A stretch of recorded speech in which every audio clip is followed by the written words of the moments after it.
Yɛti for adafo anapaisu so ne American sɛ onyankopɔn tumi ne na hoɔden na basa kɛse yi adom awurade mfanto so me nua nkrafo no so me mama afi ne ya ne ba ne na wo kanyumojo mo ka wale fe ka ha mo fi amo aka chinyimo ehani afi eya ne ba ne na wo nyankopɔn enko emra emehwe sabiri mama mfanchi akese ma eye Jumani Okropon akwashon the first onyankopɔn ema onyansa ne nimdiye ani ahode ne nkwatente mama nchia we na me taya na jehu akabo the third na nchia na fe mama nchia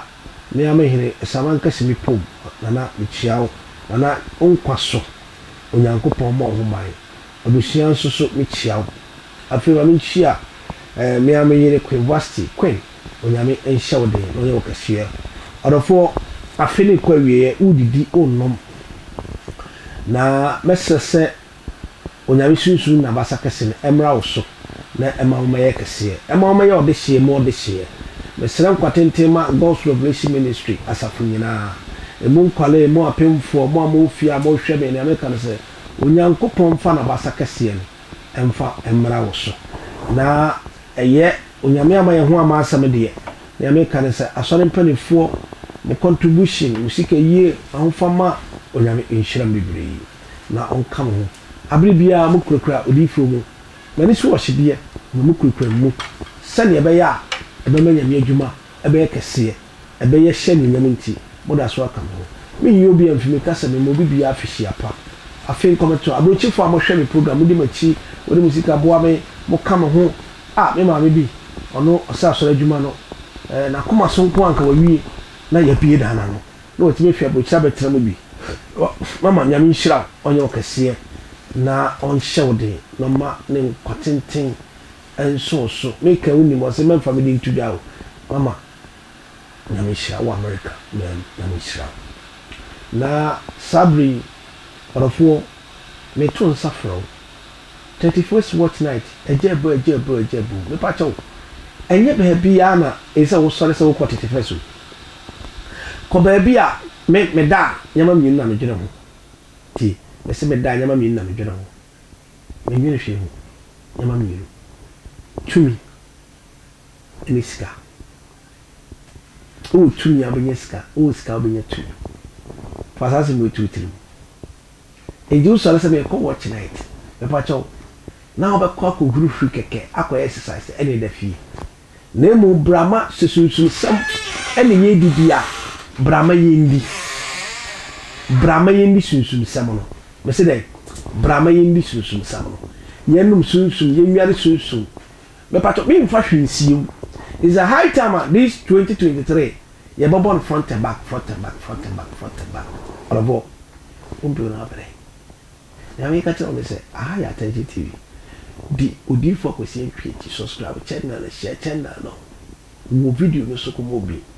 na 31st ma na ma hepun no follow mo hianya me pambo na ma de bia wo follow de kire pe ma na hu aforo no ne mu hwade na to ade na me de nyame hu be fa me so na me de ato so fanti buka ga hwade na to oba katan husi emfaude tango hwenu fukasi bia emfaude hwenu fukasi zini fu le bu social media etunu so bu social media emfaude ta hwe to kase na mo fadi odi fa ko sentwachi na bo yinchira me say 31st what night me ni time e mo sefo e de timotin e na 2023 ase e wo sefo so neti wakwasori ache wadware yakọ wasra se unipadua nse hia anka hi nya asori adware kan asori do akọ na adware wadware wo nso se me bia te ha na ote nyamo mo ote ma e ba choti eni odi fa ko sentwi me se wo krada wo ye kwasia da wo be yusu yellow candle tiri me so ye kwasia da wo yusu yellow candle wo ye Monday wo be yusu white candle me pa cho wo ye guada wo be yusu green ya wada ni ayi guada fo e yusu green candle me pa cho ti o afei bana memre da me meneda I kind of Saturday no mo use brown candle mo ni Tuesday for mo use brown candle afi we for Friday for mo dey you Friday for mo use blue candle Inti unnim ni ade a etwa se hyehyɛ wo krada no ma wo krada no hote afie ebe won 2023 atare e be hye me van 2 days ya oba 31st amen be tudwa afie ebe wura 2023 odi for me ntare hye nyina e be sesa sana me be bia nso atare be sesa atare an sesa wo problem because unnim atare a wo krape enona odi for me be ho adwuma ena amasika nyina so fia mama ka sajo unim sika pa uhudi unim sika pa obi bre na otama untumi hwe so da ebe hye ese hu pe ese hu sina bese boska ho bai ne sika gina aha na betima onyambe fa so abowa wo medindi odifo akwasi Antwi me da safa ye God's Revelation Ministry ano me general overseer ana betima fa mo chima me na me yen onyankopon dai na no what you say me ba cho pe ko jan bacteria sa ofre bi sample for the water me ba cho mutation aba bonten mutation aba eju me pa cho wo hwe na wonya bia wo de wo ba asore ha ye be furo bia betena mo na ma obi eya na me ton eju pa cho tirie afi wo ma fa wo ba so krada me mfe ni agro so ba Friday utie na me kan me pato no atobo ase no abefa bi na de ko na de obapa oba so pedi same ko jan ni bi ma no abrochi for mo hwe me pato mo mpe na mani wo na 31st what na pato attention TV for family life all over the world almost family life all over the world na me pato ebe ye yesu mo rutumi free video call na free video call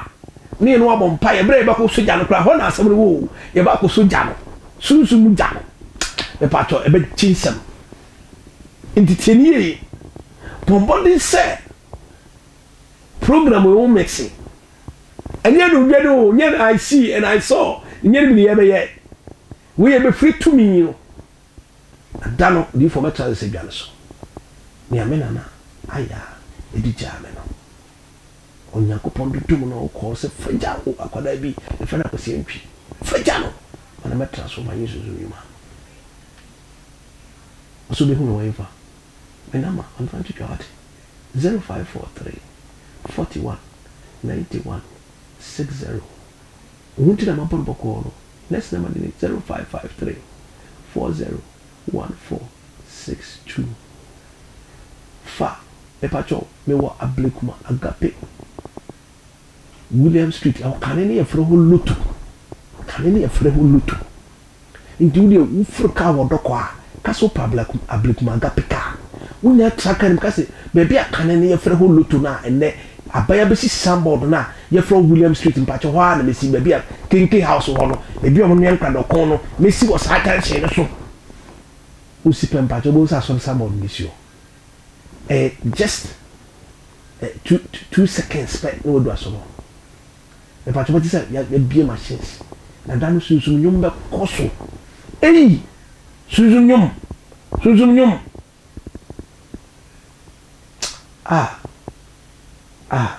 be koso no sunsun nyum be koso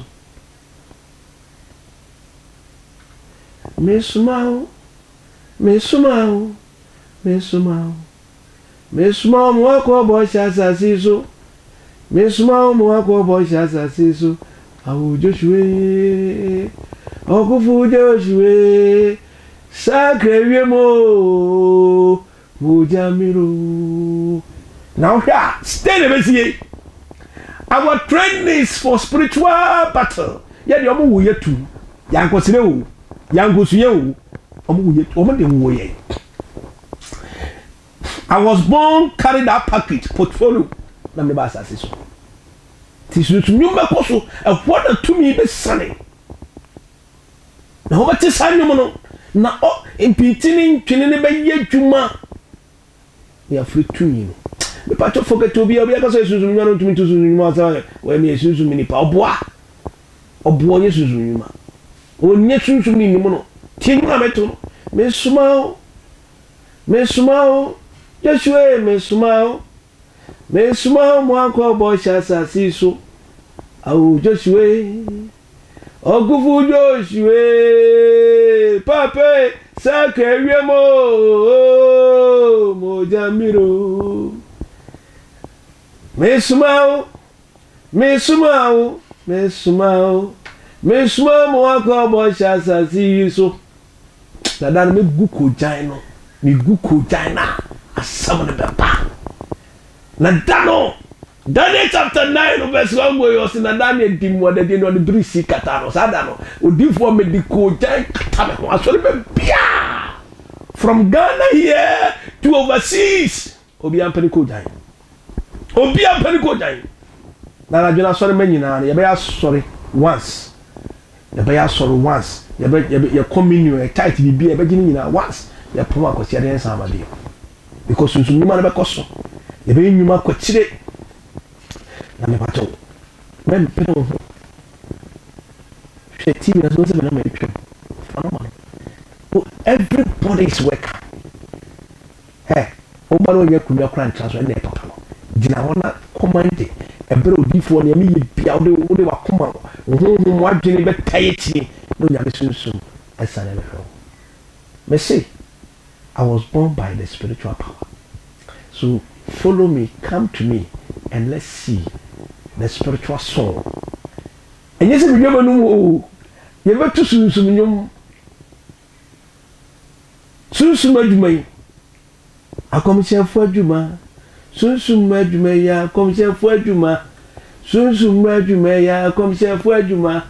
Sunsum Majumaya, Diva, Question, Chinejuma. Honorable says Sunsum Sunny. Nearly Sunsum, you might never for you. I come no more.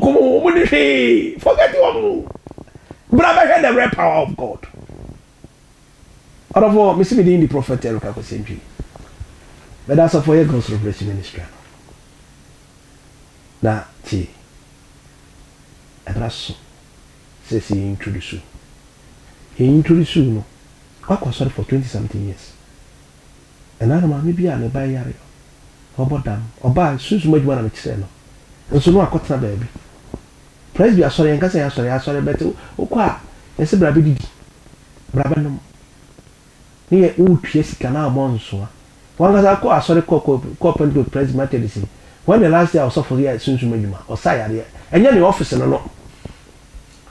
In the same Mujans among Conan and Catachpesi, Munko Jimambo, oh, soon to one young coupon their man, maybe no. Omonya omagichiremo makotua mo di usma otua we ade che side mo bi se so de mo agije mo sika ye twanta mama na mo ko 35 nyina me ba cho o hia sunsun sam wa wo hwe o hia sunsun sam inji misro so waka na brebi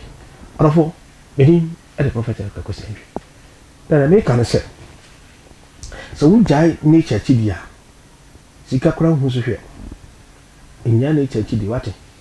me ba cho bia wo hwe ni bia Ochina Friday. Friday bia di kan first month I be wura if I treat fa emu rice. Fa good glass me fa si wo pound why? Na part ade a red and black na she. Obia ono for me don. Tina me ka tell. Afei assembly si. Na assembly shamakoma soma. Me pese me tese na me duaduam. Na odi for me be kasa aya manisa ni pafate ni ma hu se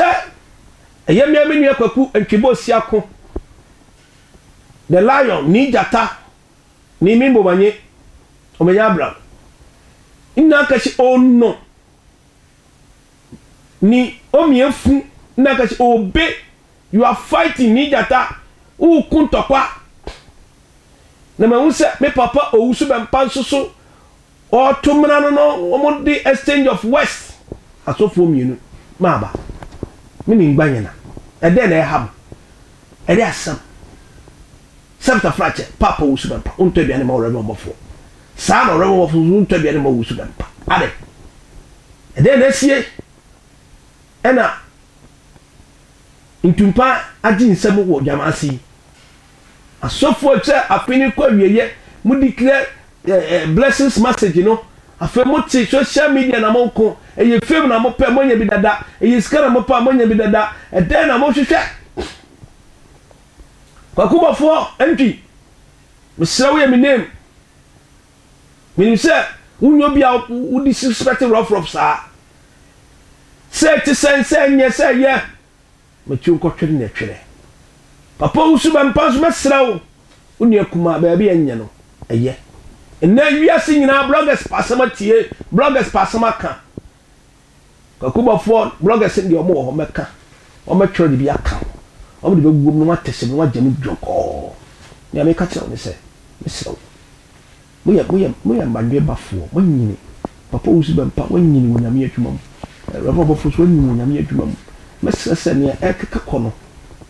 ni obaba ka bi so ye blogger obaba ka bi obaba di bi Owusu Bempah chi obaba di wo Obofour chi no me pa cho sama amudi sankofo na chi no aya mo so na pa mo so na aduane besim table so let's go table so monwe na school fees nda money mu twem mo ma Ghana nyamsom nya akono mo ma Ghana nyamsom enya akono na mo nya ya mo ye no ne ku nyamsam nyame aduma hu fi ba bia papa Owusu Bempah onyina duru mesrew Obofour onso so dia wo ye me age mate ma ndi upani a mo di mpani mesrew yema huru ye ntaman se abontan na grade a odwa kwan no ana otwa kwan no edu bre so fa so de nisi akonkon no bi twa enne ni pe beta oti se kodi Obofour atem enne ni beta ko Obofour di se kodi Owusu Bempah atem bi ba san ko fu nya betwe Ghana ya respect yanka se yasofo ade a papa Owusu Bempah ya ma ya Obofour ya no mesra papa e unu ano no wo fra ne ka kokoro ma tente be yi Obofour so ade a papa Owusu Bempah ya nka wo kan kokoro mu kire na nka be yi na nka tuen ko twere be da ena nda kwa ma GPD ba na abeto prophecy so ena na ma GPD prophecy what the ban atutu nso ye wasam ka kire Ghana ye be ka kire wo mo ye be ka professional way ye kan nka se obi be wuni ada dede abega na na mo kunto ko ebe ne yame ne ma bekaza ana one ma kasa dada wonu ma twere bubuku so mo kan bi na GPD ba na atu prophecy so because baba na ma twere book front and back prophecy number 1 prophecy number 2 prophecy number 3 adai IGP sanfa team so bi obi ama ma prophecy IGP na meka wuchi obi kura wa twere prophecy o paper so more than 2 kura kire no na nyame oni nipa nkasa sa ye oba kura no so kwa akoto nya do atomeko to amo to ya pese to ayasi odon hwema yasi me pa to be do aka ni nyina ade nkwanse na mo se na kom nzo atofu ya to list nse ye trans ni ye hwe ni nyame ba fa to ya ma ne ma no ye tiwo ade ye ku kwas mo ku kwas ya to kwa pani di kwa data kwa di pani atem wa mama what kind of nonsense is that ade ye jibi fo bi so mo tete ti no so hojagum we should reason Obofour misraw enu kwase kosa seize the fire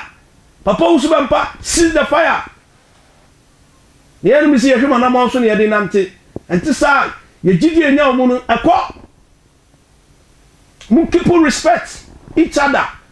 Obofour ko papa Owusu Bempah da odi ni birthday you went there say ne wa kan ko tem bia ka bia no eye so ka so Obofour mfiri nyame na na wo be firi nyame na o kire wo mfiri nyame no me pa cho no de ayo bia wo ka enso me mu fa ne se o mama ne kan ho asem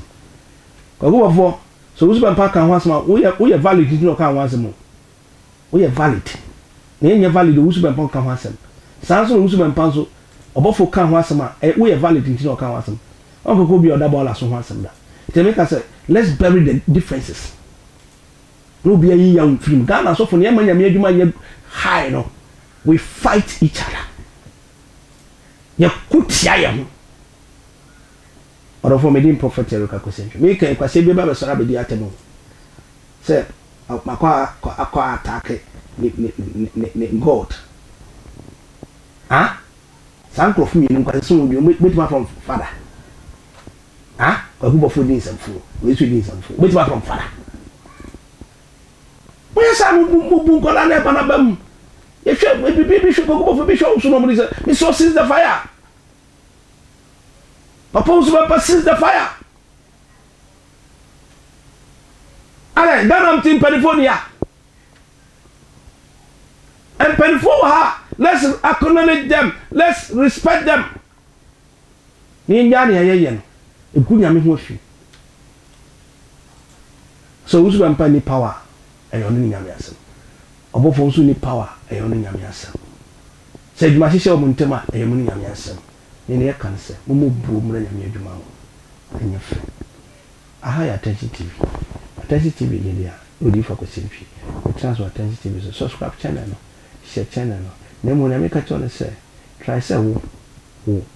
be ma nyame ni nyam ay ka se 31st minia o mo wadi dia me na mo kunta kwa ja mo na bra me enka sunzum sa wate the third political party of Ghana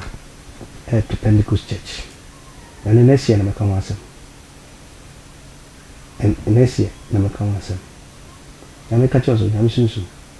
enkata so nyame ne boafo ene urade ese bramentu sunzum me go huru nti abonsam so bia bramentu sunzum na abonsam na obako orofo within the prophetic record when as for God's of Rich minister within the lion's son and a son of the lion she has said it was afro number of us here Rev Obofour